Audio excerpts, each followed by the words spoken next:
संध्या के पिता का बचपन में ही देहांत हो गया। उसकी माँ के पास एक छोटा सा जमीन का टुकड़ा था जो संध्या की शादी के लिए संभाल कर रखा हुआ था।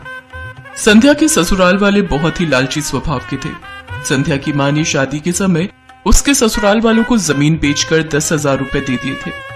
वो चाहती थी कि उसकी दुनिया से जाने से पहले संध्या की शादी हो जाए और शादी के कुछ समय बाद बीमारी के चलते वो अब इस दुनिया में नहीं रही, इसलिए संध्या बिल्कुल अकेली हो गई। ओ महारानी, तेरे से अभी तक रसोई का काम नहीं हुआ। कपड़े और बर्तन क्या तेरी माँ ऊपर से आकर करेगी?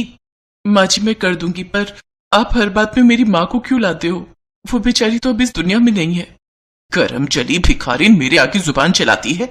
आज तेरी खैर नहीं। एक तो तेरी माँ ऊपर चली गई। हमने सोचा कि कुछ ना कुछ दहेज में और सामान देकर जाएगी, पर वो तो थोड़े पैसे ही निपटा कर तुझे हमारे गले बांधकर ऊपर चली गई। अब तो तू तभी लौटेगी जब इस घर में पैसे लेकर आएगी, वरना इस घर में तेरे लिए कोई जगह नहीं है। नहीं माँ जी, मुझे इस घर से मत निकालो। मैं कहाँ से पैसे लाऊंगी? मेरा तो इस दुनिया में कोई भी नहीं है। भाभी, तुम हर समय जो जय शिव शंकर करती रहती हो, उन्हीं से मांग कर लाओ ना पैसे। हाँ बिंदिया, तू बिल्कुल ठीक कह रही है। ये जब देखो भगवान शिव का नाम लेकर पूजा आरती करती रहती है। अब तुझे पैसे वही देंगे। जा, तू अपने भगवान शिव से पैसे मांग कर ला। हे शिव शंकर, मेरी मदद करो। माँ जी, बिंदिया मुझे घर से मत निकालो। मैं कहाँ जाऊंगी? सुनिए, बाहर आइए। देखिए माँ जी मुझे घर से निकाल रही है। तो अच्छी बात है ना, निकाल रही है। वैसे भी तेरा इस घर में कोई काम नहीं है। तू हमारे किसी काम की नहीं है। अब जब तक तू इस घर में पैसे लेकर नहीं आएगी, तब तक तेरा इस घर में कोई काम नहीं। चल निकल बाहर। संध्या रोने लगती है, पर उसके ससुराल वाले उसकी एक नहीं सुनते। वो उसे बार बार पैसे लाने के लिए प्रताड़ित कर रहे थे कि तभी एक बहुत ही सुंदर और नौजवान लड़का दरवाजे पर आता है। उसके हाथ में बहुत सारे सामान के थैले थे। कौन हो भाई? किससे मिलना है? जी, मैं संध्या दीदी का चचेरा भाई हूँ। मेरा नाम भुजंग है। मैं शहर में नौकरी करता हूँ। मेरी अपनी तो कोई बहन है नहीं, इसलिए संध्या दीदी ही हमेशा मुझे राखी भी बांधती हैं और आशीर्वाद भी देती हैं। अपने काम की वजह से मैं शादी में नहीं आ पाया था। जब गांव आया तो मुझसे माँ ने सारी बात कही। मैं बिना एक पल भी गवाए संध्या दीदी से मिलने आ गया। ये कुछ सामान मैं शहर से आप सबके लिए लेकर आया हूँ। थैले में भरे हुए सामान की चमक देखकर संध्या की सास की आंखों में लालच आ गया। वो एकदम से वो थैले झपट लेती है। अरे बेटा, आओ आओ, अंदर आओ। बाहर क्यों खड़े हो? संध्या बहू, देखो तुम्हारा भाई आया है। सफर के दौरान बहुत थकावट हो गई होगी। बैठो बेटा। जाओ बहू, अपने भाई के लिए जलपान की व्यवस्था करो। पर माँ जी, मेरा तो... अरे दीदी जाओ ना, मेरे लिए जलपान लेकर आओ। एक काम करो दीदी, मेरे लिए एक ग्लास में मीठा दूध ले आओ। अरे संध्या, क्या देख रही हो? जाओ अपने भाई के लिए खाने पीने का सामान लेकर आओ। बैठो साले साहब, और बताओ घर में सब कैसे हैं? भुजंग भैया, आप बैठो। चलो भाभी, मैं आपकी मदद करती हूँ। कुछ देर पहले संध्या के जो ससुराल वाले उसे घर से बाहर धक्का दे रहे थे, उसके भाई भुजंग के आते ही नजारा बिल्कुल बदल चुका था। पर संध्या के मन में जो संदेह था वो हट ही नहीं रहा था। संध्या अपने कमरे में जाती है, तभी भुजंग भी उसके पीछे पीछे जाता है। भुजंग को देखकर संध्या घबरा जाती है। दीदी, कौन हो तुम? मुझे सच सच बताओ।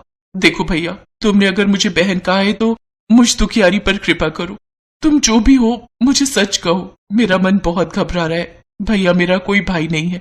मेरे चाचा चाची की तो बस एक बेटी है जिसका ब्याह हो चुका है। फिर तुम कौन हो? मैंने सबके सामने तुम्हारे बारे में किसी को कुछ नहीं कहा। मुझे सच कहो भैया। अरे तुमने मुझे पहचाना नहीं? तुमने ही तो महादेव को मदद के लिए पुकारा था। उन्होंने मुझे तुम्हारी मदद के लिए भेजा है बहन। मैं भगवान शिव का भेजा हुआ जादुई नाग हूँ।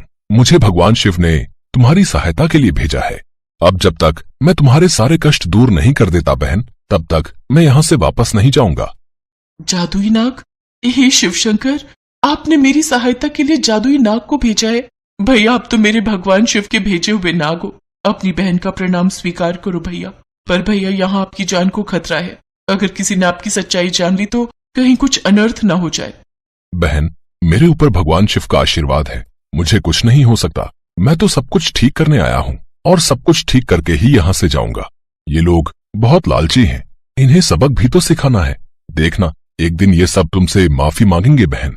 संध्या की खुशी का ठिकाना नहीं था, क्योंकि भगवान शिव ने उसकी सहायता के लिए अपने जादुई नाग को भेज दिया था। संध्या की सास, पति और ननद जब उन थैलों को खोलकर देखते हैं तो चौंक जाते हैं। बिंदिया, ये संध्या का भाई तो बहुत पैसे वाला दिखाई पड़ता है। देख तो कितने महंगे महंगे जेवर और कपड़े लेकर आए हैं। हमें तो पता ही नहीं था कि इस भिखारिन का कोई पैसे वाला भाई भी है। हाँ माँ, सचमुच ये जेवर तो बड़े महंगे दिखाई पड़ते हैं। देखो सूरज भैया, एक हार की कीमत लाखों में होगी। पर माँ, मुझे ये बात समझ नहीं आ रही। जब संध्या और मेरी शादी तय हुई थी तब उसके चाचा चाची ने कहा था कि उनकी एक बेटी है जिसका ब्याह हो गया है। फिर ये भाई का जिक्र तो कभी हुआ ही नहीं। कहीं दाल में कुछ काला तो नहीं है? अरे सूरज बेटा, तू आम खा, तू गुठलियां क्यों गिन रहा है? हमें पैसे और जेवर मिल रहे हैं। अब वो भाई चचेरा हो या सगा, उससे हमें क्या मतलब। कुछ दिन तक तो भुजंग अपनी बहन संध्या के घर पर ही रहा। संध्या की सास और ननद ने अब संध्या के साथ अपना व्यवहार बहुत अच्छा कर लिया था। पर एक दिन जब भुजंग नाग रूप में संध्या से बात कर रहा था, तब संध्या की सास उन दोनों को देख लेती है और सारी बातें सुन लेती है। भैया, पता नहीं, मेरा मन बहुत घबराता है। अब आपको वापस लौट जाना चाहिए। मुझे आपकी चिंता होती है। बहन, मैंने तुम्हें पहले ही कहा है, मैं जब तक इन लोगों को इनकी गलती का एहसास नहीं दिला देता तब तक मैं यहां से नहीं लौट कर जाऊंगा। तुम व्यर्थ ही मेरी चिंता कर रही हो। ये लोग मुझे कोई नुकसान नहीं पहुंचा सकते। ये तो नाग है। ये छल से हमारे घर में घुस आया है। जरूर ये संध्या की कोई चाल है। ये जरूर कोई टोना टोटका करके हम सबको मारना चाहती है। अरे कोई बचाओ, कोई बचाओ, हमारे घर में नाग घुस आया है। संध्या की सास शोर मचा देती है। सब लोग इकट्ठे हो जाते हैं। भुजंग वापस इंसानी रूप में आ जाता है। वो संध्या के साथ बाहर आता है।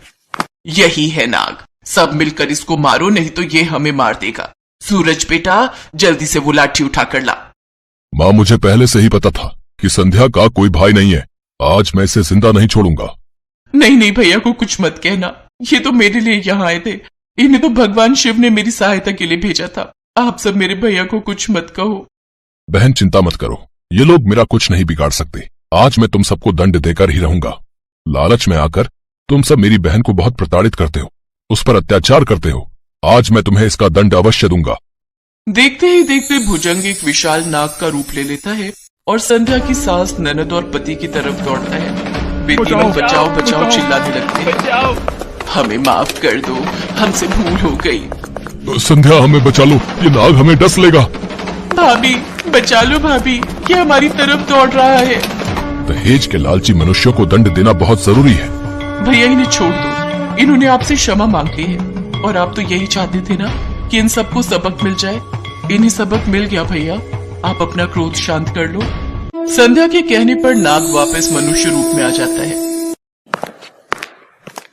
अभी तो मैं जा रहा हूँ। अगर मेरी बहन को जरा सी भी चोट पहुंचाने की कोशिश की तो मेरे क्रोध से तुम नहीं बच पाओगे। नहीं, मैं वादा करती हूँ बेटा, मैं कभी भी संध्या पर कोई अत्याचार नहीं करूंगी। मैं संध्या के साथ हमेशा प्यार से रहूंगी। मैं भी तुमसे माफी मांगता हूँ नाग देवता, मुझे माफ कर दो। मैं लालच में आकर अंधा हो गया था, जो अपनी देवी जैसी पत्नी पर ही अत्याचार करने लगा था। संध्या को ढेरों आशीर्वाद देकर नाग देवता वापस कैलाश चले जाते हैं। उस दिन के बाद संध्या को उसके ससुराल वालों ने कभी भी तंग नहीं किया। कहते हैं, जब हम सच्चे हृदय से भगवान से मदद मांगते हैं तो वो हमारी जरूर सुनते हैं। जैसे भगवान भोलेनाथ ने संध्या की पुकार सुनी और उसके जीवन के कष्टों को दूर कर दिया।